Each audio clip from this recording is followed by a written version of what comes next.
Le résumé de l'actualité de la semaine tel que traité par la presse écrite nigérienne, c'est avec Mustapha Zongoma. Aminata, le journal a plaqué à sa une caricature de Mahaman Ousmane se tenant la tête entre les deux mains, visiblement désemparé. Avec à légende, les juges de la CEDEAO ont fermé les yeux sur la vérité. Succession de Bazouma Mohamed à la tête du PNDS Tareya. La course à la présidence du PNDS Tareya est désormais ouverte à plusieurs courants. Déjà, 3 noms sont avancés, nous apprend le journal Le Courrier. D'abord, Assoumi Massaoudou, actuel vice-président du parti, se voit nécessairement à la tête.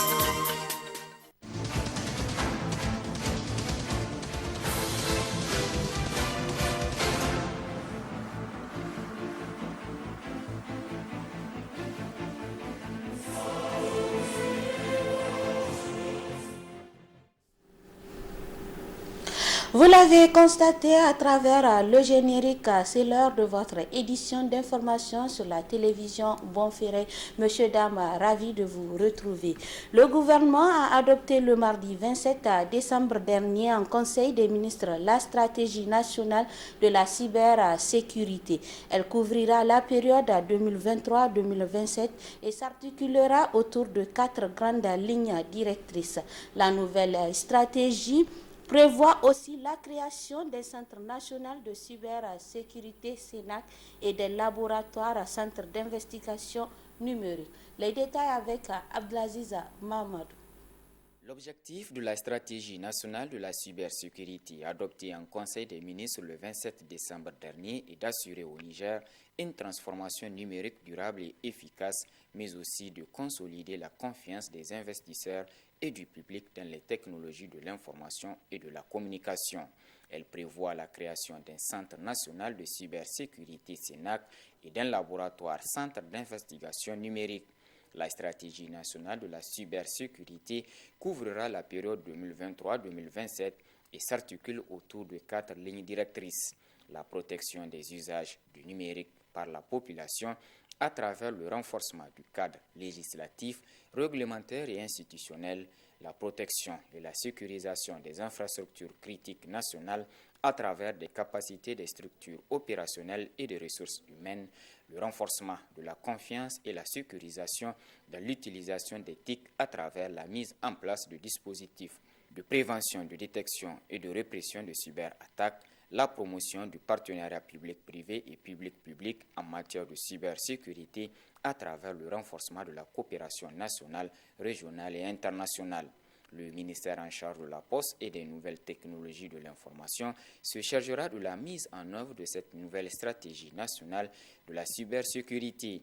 Depuis des années au Niger, le gouvernement n'a cessé d'adopter des textes et stratégies visant la protection et la sécurisation des personnes, de leurs biens et de la dignité des citoyens. Sauf que l'État n'est pas totalement regardant vis-à-vis du respect des textes adoptés, mais aussi et surtout des moyens qu'il faut pour une application effective. Aussi, l'application, si elle est rendue effective, elle se passe de l'avis de beaucoup de citoyens de façon sélective. Cérémonie de port de toche pour le titre de docteur honoris causa, c'est le directeur général de l'Institut africain de technologie IAT qui a été décoré par l'université BSM du Bénin pour son leadership en matière de formation et de l'enseignement. N'est-ce pas Balima Bourema et Siraja Maman? Il enfile la toge et devient docteur honoris causa pour l'éducation et l'innovation de l'université BSM du Bénin. Lui, c'est Hamidou Amadou, directeur général de l'Institut africain de technologie IAT. Pour lui, c'est la concrétisation des efforts fournis depuis plusieurs années par son institut. L'impétrant a déjà été décoré dans plusieurs pays. Son école est une référence en Afrique de l'Ouest. L'administration de l'ESM ne s'est pas trompée parce que dans mon discours tout de suite, je viens de dire que il y a eu de nombreux prix dans toute la sous-région, au Bénin, au Togo, au Burkina, au Mali, en Côte d'Ivoire, au Sénégal. En Europe, il y a eu des prix en France et en Allemagne. Aux États-Unis, j'ai été primé 3 fois. Et au niveau des examens d'État, depuis 2014, l'IAT est classée première au niveau des bulletins d'État. pour l'accréditation à l'Agence nationale d'assurance qualité, nous avons gardé le premier prix, alors qu'il y a les universités publiques et privées. Le fondateur de l'IAT est reconnu pour son leadership en matière d'éducation. Son institut a formé des milliers de Nigériens, Tchadiens et autres ressortissants des pays africains. Le doctorat honoris causa, dans le contexte anglo-saxon, c'est reconnaître une personne ou une personnalité ayant impacté sur la vie des gens, qui a contribué d'une manière ou d'une autre au développement de sa communauté. Et ces personnalités sont reconnues. On leur donne un doctorat, même si c'est à titre symbolique, mais quand même c'est un doctorat. On dit honorifique. En remettant le titre, le représentant de l'université BSM du Bénin a reconnu le leadership du DG de l'IAT. On est en train d'honorer une personne, une personnalité parmi nous. Et quelle est la portée? C'est-à-dire, ça doit servir de modèle pour les jeunes. Parce que l'un des problèmes qu'on rencontre ici, c'est parce que effectivement, il nous manque de modèles. Il y a une panne de modèles. Alors qu'on a des modèles, quand les gens font des bonnes choses, il faut qu'on multiplie ça, il faut que le monde le sache. Avec plus de 20 ans dans le domaine de la formation, aujourd'hui, des centaines de personnes sont formées. L'IAT a plus de 20 ans dans le domaine de la formation. Aujourd'hui, des centaines de personnes formées par l'IAT participent pleinement au développement du Niger et de notre continent. Parlons dans cette édition de cette initiative qui émane d'un jeune étudiant. Il s'agit d'une entreprise de vente de thé vert à la devanture du campus Abdou Moumouni de Niamey. Une petite entreprise qui nourrit bien son nom. N'est-ce pas Youssoufa Haïdara et Mamadou Djori? Garba Zodi Amidou, c'est le nom de ce jeune homme. Étudiant à l'université Abdou Moumouni, il est l'auteur de cette initiative. Une micro-entreprise avec comme principal produit à vendre le thé vert. Dire non à la pauvreté de l'esprit, c'est l'inspiration qui a guidé Garba Amidou à entreprendre. On est parti d'un simple constat du fait qu'on ne veut pas non seulement rester comme ça sans pour autant rien faire, tendre la main à chaque fois qu'on nous donne de l'argent, mieux vaut faire une petite activité, initier quelque chose qui va nous apporter un peu de sous pour subvenir à nos besoins. Et au-delà, on a constaté dans la recherche, on a constaté qu'il y a des gens qui ont envie du thé, mais ils n'ont pas le temps pour poser du thé. Donc on s'est dit, mais pourquoi ne pas faire en sorte ou créer une initiative qui va leur permettre d'avoir du thé à tout instant. Soutenu par deux de ses camarades, Garba emploie aujourd'hui 2 autres jeunes sur place et des vendeurs ambulants du thé dans la ville. Sur place, on a 7 personnes.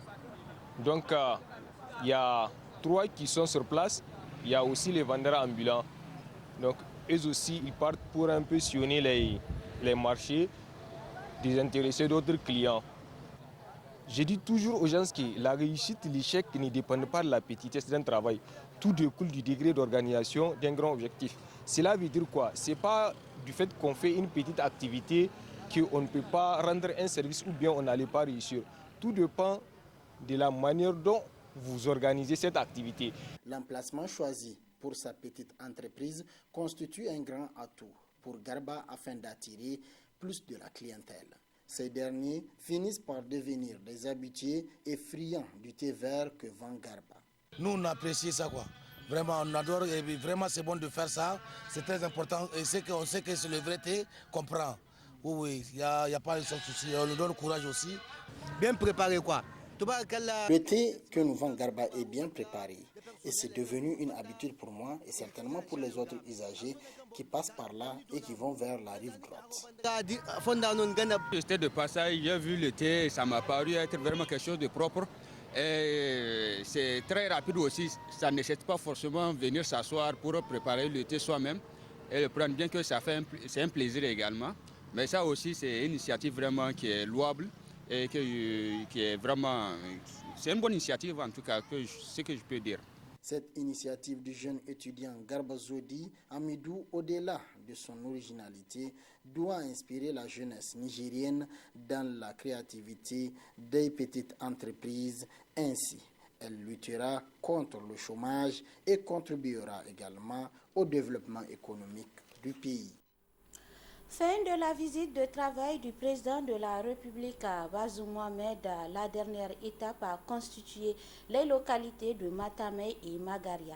Les populations ont jugé satisfaites de la visite du chef de l'État à travers leur mobilisation exceptionnelle. Nous y reviendrons dans nos prochaines éditions, Inch'Allah. Cela dit, la Umrah édition 2022 se déroule normalement. Les pèlerins de l'agence Al-Manasik mènent convenablement la visite plutôt musulmane de grande importance dans le calme et la sérénité. C'est ce qui ressort du constat à travers ces éléments d'information de Sidikou Harouna. Après avoir quitté le 25 décembre 2022 Niamey en partance pour l'Arabie Saoudite, les pèlerins de l'agence Al-Manasik sont arrivés en Terre Sainte en bonne santé, à Médine précisément pour la Umrah Famille 2022-2023. Sitôt débarqués, les pèlerins ont été logés à Nada Hotel, un hôtel confortable de 5 étoiles situé à proximité de la mosquée du prophète sallallahu alayhi wa sallam. Puis ça a été le début du rite avec la première étape qui les a conduits au mont Oudou, là même où Hamza, l'oncle du prophète sallallahu alayhi wa sallam, et plusieurs autres compagnons de valeur sont tombés sur le champ de l'honneur. La deuxième étape fut la visite de la mosquée de Kouba. À la fin de la ziara, les pèlerins de l'agence Al-Manasik n'ont pas caché leur satisfaction. Parmi les pèlerins de la Umrah 2022-2023, Umrah Famille à Al-Manasik, on est bien arrivé à Médine. On est dans un hôtel juste à côté de le Haram. On fait l'appel à la prière, on attend. Tout se passe bien, alhamdulillah. On nous a fait la ziara aujourd'hui, ce matin. Tout s'est bien passé, alhamdulillah, et on est rentré. On est bien accueillis. La prochaine étape est prévue le jour saint de vendredi, étape qui conduira les pèlerins à la Mecque en passant par Mikat. Al-Manasik, une fois encore, a prouvé qu'elle est une agence de référence dans l'organisation des pèlerinages haut de gamme.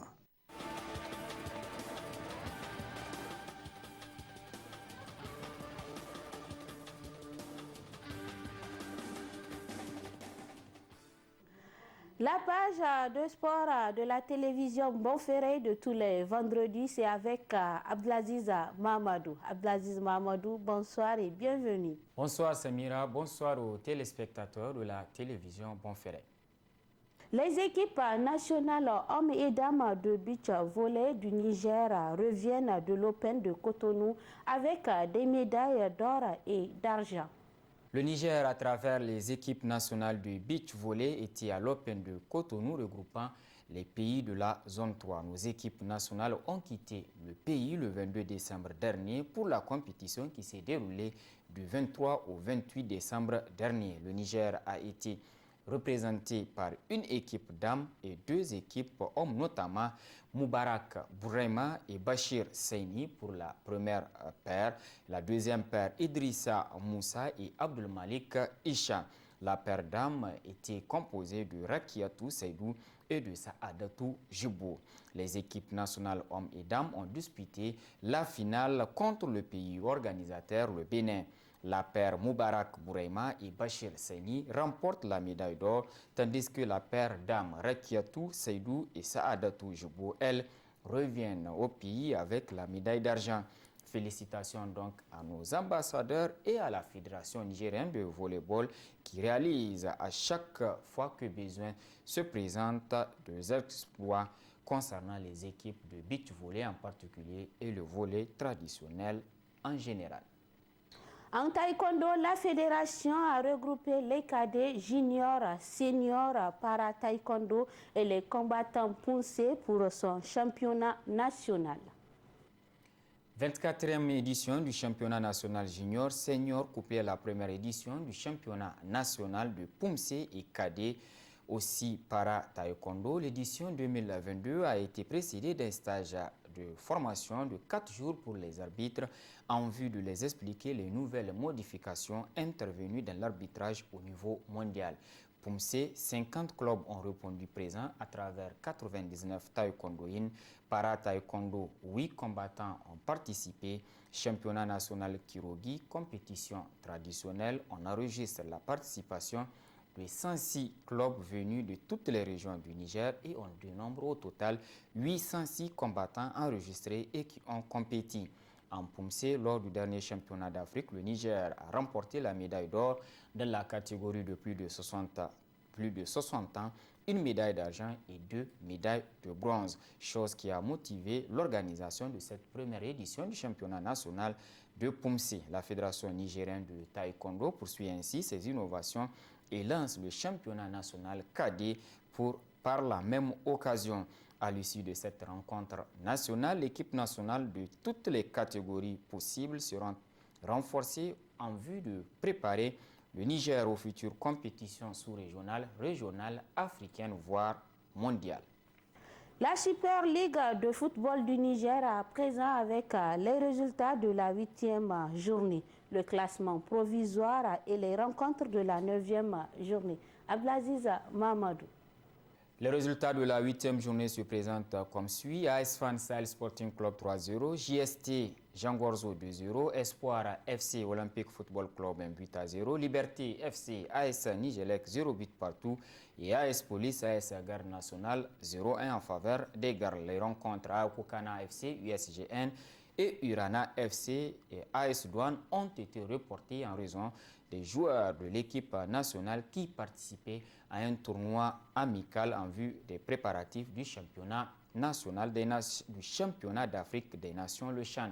À l'issue de la 8e journée, le classement se présente comme suit. Première AS Fan à 20 points, deuxième AS Garde Nationale 14 points, troisième AS Douane 13 points, plus 4 et 2 matchs en retard, quatrième USGN 12 points, 13 points également du moins et 2 matchs en retard. Sahel Sporting Club est 5e avec 12 points. 6e AS Nigelec 11 points plus 1 match en retard. 7e AS Police 11 points et 1 match en retard. 8e Urana FC Darlit 9 points avec 3 matchs en retard. 9e JST de Tawa 8 points et 1 match en retard. 10e Liberté FC de Niamey 8 points, moins 1 et 2 matchs en retard. 11e Olympique Football Club 8 points, moins 1 et un match en retard. 12e Espoir FC de Zander, 4 points, moins 7 et un match en retard. 13e Jean Gorzo FC de Maradi, 3 points, moins 5, 4 matchs en retard. Et dernier de cette Super League, à Kokana FC, 3 petits points, moins 7 et moins 3 matchs en retard. Les affiches de la 9e journée qui ont débuté avec le Sahel Sporting Club et l'AS Nigelec qui ont fait match nul 1 but partout. USGN AS Fan 1 but à 0. JST Espoir, AS Douane, AS Garde 1-0 en faveur des douaniers. Akokana FC reçoit Urana FC dans un derby d'Arlit. Olympique Football Club reçoit le Jean Gorzo FC de Maradi et AS Police Liberté FC. Fin mercredi dernier, au terrain annexe du stade général Seyni Kounché de Niamey du tournoi de football dénommé Tournoi de la Concorde.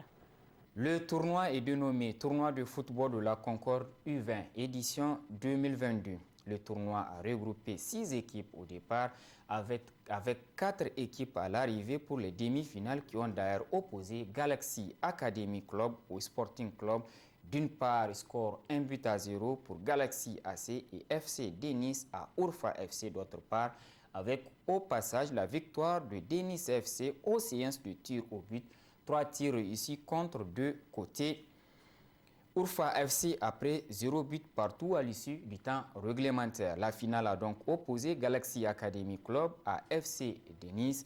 À l'issue du temps réglementaire, le score entre les deux équipes était de 0 but partout. L'équipe de FC Denis remporte finalement l'édition 2022 à l'issue des séances de tir au but. 4 tirs réussis contre 1 pour Galaxy Academy Club. C'est une compétition régulièrement organisée par les responsables de Galaxy Academy Club qui se positionne aujourd'hui parmi les centres de formation les plus actifs qui ne demandent que soutien matériel surtout afin de poursuivre la formation et la promotion du football à la base. Abdelaziz Mamadou, merci pour toutes ces précisions. À la prochaine, Inch'Allah. Messieurs, dames, c'est également la fin de votre édition d'information sur la télévision Bonferré. Merci pour votre fidélité. Prochain rendez-vous de la rédaction, c'est demain, Inch'Allah. Merci et au revoir.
Huitième numéro de votre émission Les coulisses du sabre depuis la région de Difa. Messieurs, dames, amis sportifs, merci de votre constante fidélité à Bonferré FM. Bienvenue à tous et à toutes. Avant chaque combat, les lutteurs font des gestes extraordinaires qui attirent beaucoup les téléspectateurs. Certains implorent Allah, d'autres les génies et les féchiteurs en vue de faire tomber leur adversaire. Des mystiques, il y en a dans les arènes et le code du sabre national accorde 1 minute pour les séances rituelles. Pour en savoir plus, c'est dans le reportage du jour avec le directeur technique national de la FENILUT.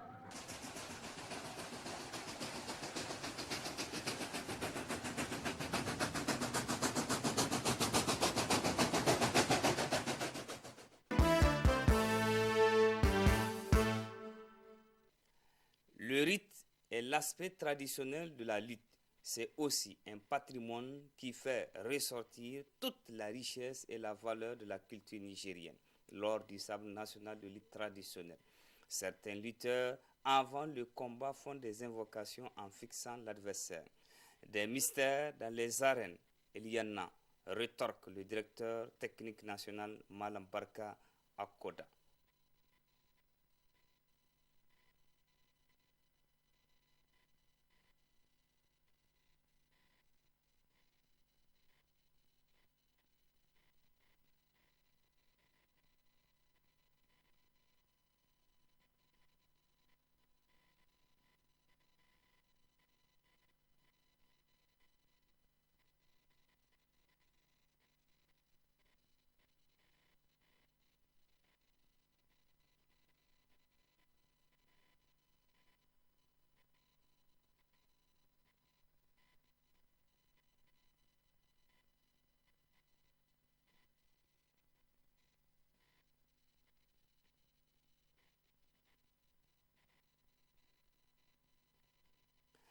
Certains travaillent avec les marabouts, d'autres avec les génies et féticheurs, indique le directeur technique national.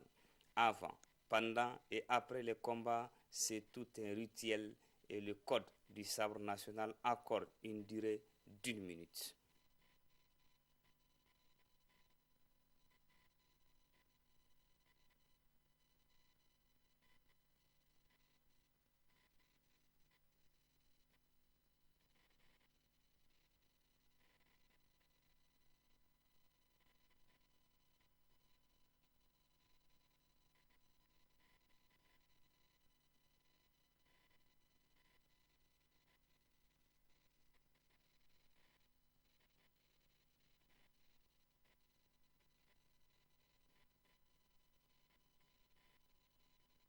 La majorité des lutteurs, voire tous, pénètrent l'arène, chacun chargé de gris-gris de toutes sortes, attachés au cou, au bras, à la jambe ou à la hanche, et certains protocoles mystiques, une façon de faire vibrer la lutte traditionnelle.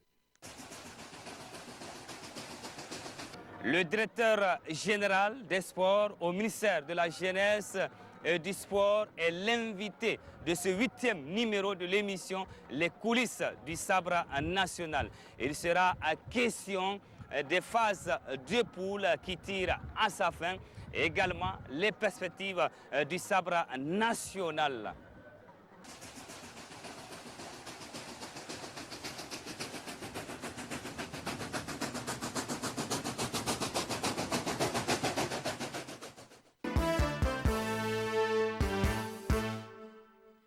Comme annoncé au début de cette émission, les coulisses du sabre national, nous sommes avec le directeur général des sports au ministère de la Jeunesse et du Sport, M. Li Amadou Tafsirou. Monsieur, bonsoir. Bonsoir. Merci d'accepter notre invitation. Monsieur, dites-nous, êtes-vous satisfait de l'organisation de la 43e édition du sabre national de lutte traditionnelle à Difa? D'abord, permettez-moi de vous remercier la télévision Bonferré pour l'opportunité que vous m'offrez. Voilà, vous venez de me poser une question, si je suis satisfait ou pas. Je vais vous dire que je suis très satisfait. Je suis très satisfait de l'organisation parce que DIFA a su relever le défi. Voilà, dans un contexte où tout le monde d'insécurité, où les gens parlent, chacun parle par-ci, par-là. Et aujourd'hui, voilà que nous démarrons le sabre national et nous sommes en train de le finir. Donc ça tire à sa fin, vraiment avec, si je peux déjà anticiper sur les mots, vraiment sur une note de satisfaction. Parce qu'aujourd'hui, vraiment l'accueil, les gens, en tout cas, on ne peut pas dire que tout est parfait, mais vraiment on peut dire, alhamdulillah, vraiment nous rendons grâce à Dieu. Vraiment parce que tout ce que les gens pensaient, eh bien, on a découvert le contraire. Les gens ont été accueillis, ont été installés, hébergés, les gens sont en train d'être nourris. Vraiment, et nous ne pouvons que remercier Dieu et remercier également les plus hautes autorités. Je vais parler du gouverneur. Il y a un comité régional à la tête duquel le gouverneur se trouve. Donc vraiment, qui ont quand même abattu un travail appréciable, un travail où vraiment tout le monde peut se réjouir, tout le monde peut dire alhamdulillah comme on dit. Certains ont parcouru 1355 km pour venir assister à la 43e édition du sabre national de lutte traditionnelle. Dites-nous, quelle appréciation faites-vous des combats? Bon, vous savez, la distance. Aujourd'hui, comme vous l'avez dit tout à l'heure, le sport roi. En réalité, au-delà de tout ça, là, aujourd'hui, la lutte, quand même, a des vertus. Donc aujourd'hui, il est facteur de cohésion sociale. Et c'est aujourd'hui ce qui est cherché, ce qui est recherché par les plus hautes autorités. Vraiment, grâce à cette lutte, nous sommes là, nous sommes réunis, comme le slogan le dit, vivre ensemble, nous sommes une famille. Nous sommes ensemble, nous vivons ensemble. Et ça renforce l'unité nationale. Vous voyez, des gens qui quittent Niamey, ça fait, même j'allais vous dire, 1400 et quelques kilomètres. Et des gens qui quittent Tilaberi, ça avoisine les 1500 et quelques kilomètres. Vous voyez, ils viennent ici uniquement pour ce sabre national de lutte traditionnelle. Donc c'est vous dire qu'aujourd'hui, vraiment le sport et la lutte vraiment constitue aujourd'hui, pour moi, à mes yeux, en tant que DG Sport, le sport roi parce que tout simplement, ça crée l'unité nationale, ça favorise l'unité nationale. Donc vraiment les fils, les filles, et vraiment se retrouvent en un seul lieu pour fraterniser. Il n'y a pas mieux. Et ça, c'est si cher à son Excellence, Monsieur le Président de la République, Mohamed Bazoum, et aussi à son Excellence, Monsieur le Premier ministre, Oumoud Mahmoud. Monsieur Li, nous sommes à la fin des compétitions interrégionales. Il reste 10 lutteurs invaincus. Je confirme que jusqu'à aujourd'hui, nous avons 10 lutteurs invaincus. Ça veut dire quoi? Ces 10 lutteurs-là, demain, si ces lutteurs dorment jusqu'à demain, la commission technique, je veux dire par la direction technique de la Fédération nigérienne de lutte traditionnelle, les CTR et surtout les chefs de délégation, ils vont se réunir pour statuer sur comment la suite va se dérouler. les 10 lutteurs vont rester, peut-être ils vont faire un cadrage, mais je ne veux pas anticiper sur ce qu'ils vont faire. Dès ce soir, après ces combats, la commission technique va se réunir et je vous ai cité les membres à peu près les membres de cette commission qui vont statuer sur la suite du déroulement, Inch'Allah, dès demain. Monsieur Ly, quel est votre message fort à l'endroit des Nigériens? Mon message fort est que nous soyons unis. Et le message fort est que nous soyons ensemble comme notre scolaire. Nous épousons favorablement, en tout cas au ministère de la Jeunesse et du Sport, à ce slogan qui dit « Vivre ensemble, nous sommes une famille ». Et je crois que si ça a été reconduit, ce n'est pas par hasard, c'est parce que tout simplement ça nous permet d'être unis. Et quand on est unis, on est en même de surmonter beaucoup de problèmes. Voilà ce que je peux dire. Merci. Je vous en prie.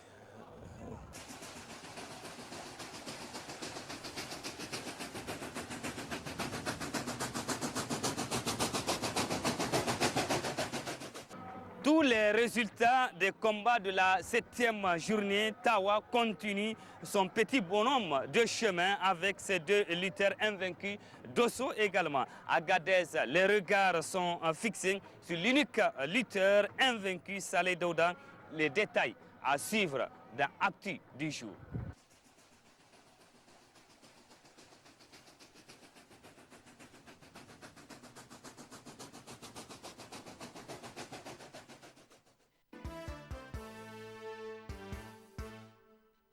Pour ce début des combats de la 7e journée, les 2 lutteurs invaincus de Dosso, Kadri Abdou, le champion en titre, et Ali Seini, n'ont pas tremblé devant les lutteurs de la région Haute d'Ifa, Kabiru May Ankoua et Moussa Ousseini, qui ont respectivement chuté en 55 secondes et 54 secondes chacun.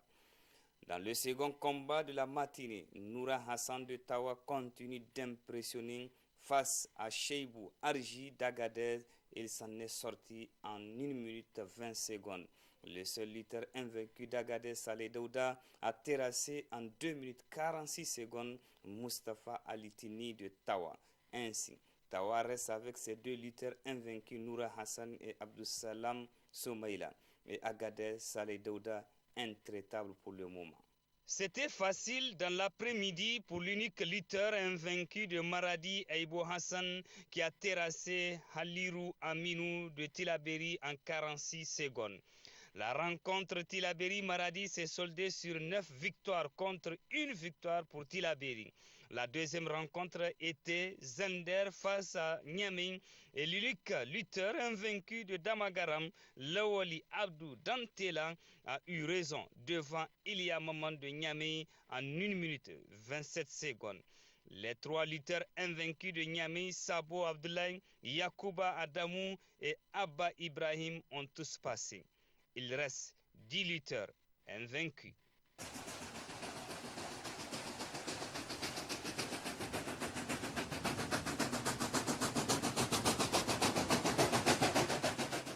Qui succédera au quadruple champion de Dosso, Kadri Abdou, alias Isaka Isaka? Les jours à venir nous en diront davantage.